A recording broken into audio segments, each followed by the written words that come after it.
how to hit your first $1,000 a day with branded dropshipping in the exact same way that I'm currently doing here. I know it's not a full 1,000, but we've spent $238 so far this morning to make back $923.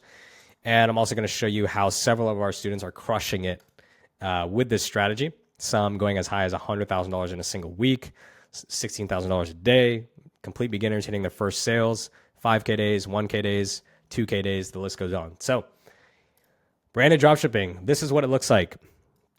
We're going to cover the entire system from start to bottom, starting first with Facebook ads. So the sales funnel begins and ends when you have a person click on your Facebook ad. Now, Facebook ads is probably the most critical element, especially in the testing phase when you are launching a product for the first time, because the quality and quantity of the traffic that you get is going to directly impact your sales, obviously. So with Facebook ads, before we start our Facebook ads and do anything with Facebook ads, we always want to start, if we have a product, we always want to start with one avatar, okay, one desire, one angle. Oh my gosh. Okay, one avatar, one desire, and one angle. That is all you need to figure out with your Facebook ads if you want to hit $1,000 per day. If you think I'm joking, ask Ashu, who literally said one avatar, one desire, and most important, one message. So when you first start out with Facebook ads for any product that you are going to sell, first you need to come up with a customer avatar. I have a prompt in the description that will allow you to do this. And you base the customer avatar based on the research. So what you're going to do is take your product, figure out what problems it solves, and then from there, you're going to research online using ChatGPT or Claude and figure out and learn more about the types of problems that people have, what they've tried to solve in the past. An example of what this research will look like when you are finished with it is, if my sidebar would load. Okay. So this is what research looks like. Wait. Okay. Wait, where is it? Is it this one? All right. So this is what the research will look like. Okay. And the full pain diving prompt is here. So that will allow you to do the research. So you're going to come up with one customer avatar. This is the one person that you're going to focus all of your ads on. You're not going to try to advertise to everybody. You're going to try and advertise to one person. So for me, that's going to be women who are 45 and up, who have intense anxiety and fear about their cat dehydrating. They've probably at this point had a cat that's gone through a really bad experience, and they typically have more of a senior cat because they're older. So that's a gross oversimplification, but you want to focus on one avatar. Then you want to start by testing out desires. And then once you identify what the winning desire is, let's say for a weight loss product, there could be people who want to look more attractive, people who want to fit better into their clothes, whatever that desire is, you're going to test for that in your ad account. And if you want to know how to actually do that, go watch my last video. Once you find the desire, then you're going to test the angles. And the angle is essentially the story that we tell someone to activate that desire and make them want to buy now. So multiple people could want to lose weight, but different stories are going to make different types of people want to lose weight right now. So a guy, for example, is probably going to want to lose weight so he can attract more women.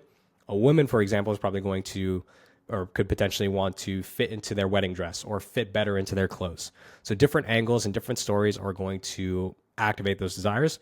And what you want to figure out is basically for your customer avatar, what is the one thing that they want above all else out of your product? And what is the one story that makes them want it right now? That's it. Once you identify what those things are, you're then ready to create what is called an advertorial or a listicle. And I do this with an app called Pagefly. A lot of you guys have asked for what that looks like. I use the default template that Pagefly actually comes with. And then I just write the advertorial based on the messaging that is working inside of my ad account. So a lot of people and beginners make the mistake of just writing advertorials and just writing them from scratch. And what you want to do is figure out like what to save first by testing it in your ad account. So once you have the avatar, the desire, and the angle, at that point, you pretty much have everything that you need that's important to write the actual advertorial. So once you validate the messaging, you then write the advertorial or the listicle. And I have seen the success rate of a first try advertorial to be about 8 out of 10. Meaning if you go through the process first of validating the messaging and then you write the advertorial or listicle, the chance of success is about 8 out of 10 to outperform your product page because you've done the work to validate the messaging. So once you build that advertorial or listicle, that is then going to go to the product page. So this page comes in between the traditional dropshipping method, right? Instead of the Facebook ads going directly to the product page, they're first going to go to the advertorial, and then only a percentage of that traffic is going to go to the product page. So what the advertorial is responsible for doing is basically pre-qualifying the traffic that gets to the product page, or selling them even further, or warming them up even further. So you can imagine, like, if you've ever filled out like a lead form, like car dealerships do this a lot, where they'll try to ask you a lot of questions before you come in, because certain amounts of people are probably not going to want to answer those questions, so they probably weren't as interested, and certain people are going to want to answer those questions, are probably more interested. So you're probably, what you want to shoot for is anywhere from 20 to 40% advertorial click-through rate, meaning 20 to 40% of traffic to go to this page. Now, I have seen pages convert as low as 5%, and I've seen pages convert as high as 40%. So it really just depends. Sometimes if you have a 5% page, if the copy is written really, really well, that means like that 5% is crushing it. But generally speaking, I would say you want to shoot for 20 to 40% of your traffic going to the product page. Okay. Then on the product page, typically you're going to want to have some type of bundle or just an offer. A lot of people just run nothing. They just sell like $59.99 for one product. Again, I've done several videos on how to construct offers, but just think of it as you want to have some type of bundle or some type of offer. Even if you have like a digital ebook that you write with ChatGPT, some type of free gift to make it such that when people are comparing your product to Amazon or a competitor, there's extra value that they can keep in mind that will make them more incentivized to choose you. Now, on the actual product page, a lot of people think that this is pretty much the end, okay? Now, let's say we have a product for $60. If you only offer one product, or if you don't do any of what I'm about to show in the next portion of this video, then that means you're pretty much capped at $60. Like if your sell price for your highest tiered option is $60, then that's the most amount of money that you can make on a single transaction. And the reason why you need to keep that in mind is because not only do you have to pay for the cost of goods, you're also going to be paying for conversions. So the way that what we call this in Facebook ads is a CPA. So it's going to cost you a certain amount of money to make a sale with ads. We call this a CPA, or cost per acquisition. It's also called cost per purchase. And let's say your CPA is $30, right? Now, what tends to happen is that as you scale, like if we just look at a curve like this, as you scale your ad spend, typically your CPA also goes up. So if you're paying a $30 CPA right now at $100 a day, you can probably expect that CPA to increase as you start to scale your ad spend. And if you're only ever making $60 on every single transaction, that means inevitably you're going to reach a point where your CPAs increase. And because you're capped at $60, you're eventually going to be unprofitable as your margins start to diminish slowly and slowly.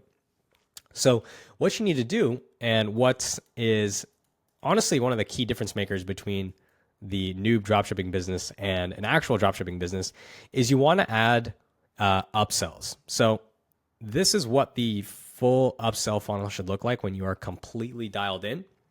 But essentially, it starts actually before we even get to the checkout page. What I love to run is pre-purchase upsells and cart upsells. And for those of you guys don't know, an upsell is basically when you present a customer with a offer when they are about to place an order or after they place an order. So there's two types of upsells. You've got pre-purchase upsells and post-purchase upsells. So I like to do two types of pre-purchase upsells. I will do one pre-purchase upsell with this app here, and I have the full tech stack here. You can take a screenshot.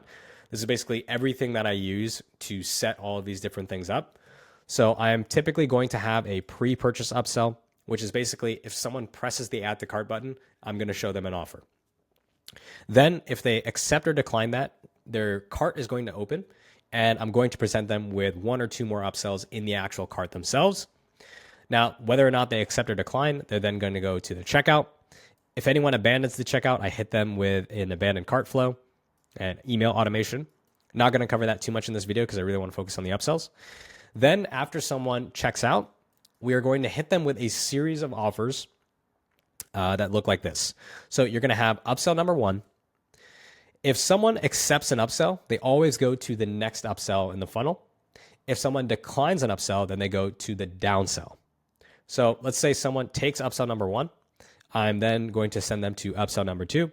And then from upsell number 2, if they've taken 2 upsells, they're then going to go to the thank you page.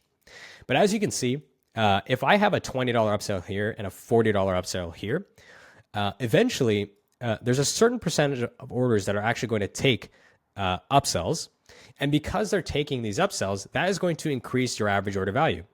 So let's say, normally you had a $60 sell price.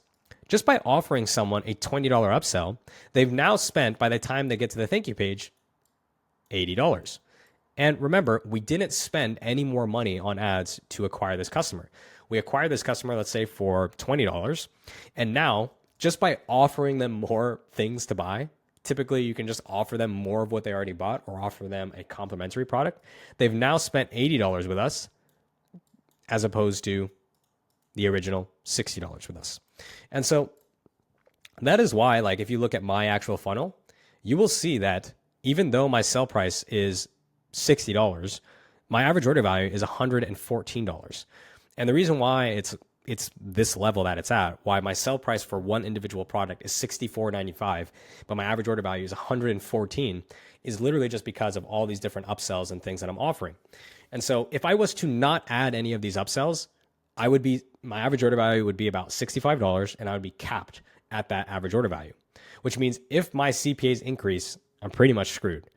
But literally just by offering multiple steps, right, with pre-purchase upsells, cart upsells, and then an entire upsell funnel, I'm now able to get my average order value to almost double what the original sale price of my product is. So let's say my CPA is $30. And I know we're going all over the place here, but hopefully this all makes sense.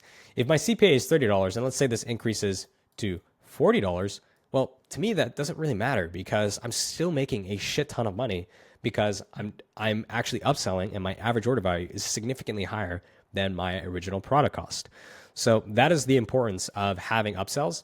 And a lot of people think that if you want to get better performance, it's all about how can you get your CPA lower. No. You want to figure out how you can maximize your average order value. So even if your CPA doubles, you're still profitable. Because Facebook ads, guys, especially at anything under $1,000 a day, is extremely inconsistent.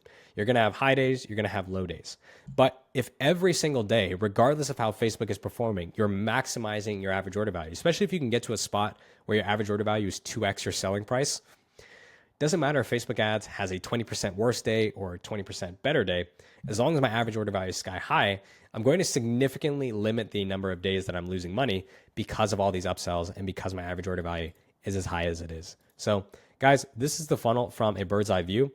Again, this is the full tech stack that I'm using. So traffic, obviously Facebook ads, landing page builder for advertorials and listicles with Pagefly.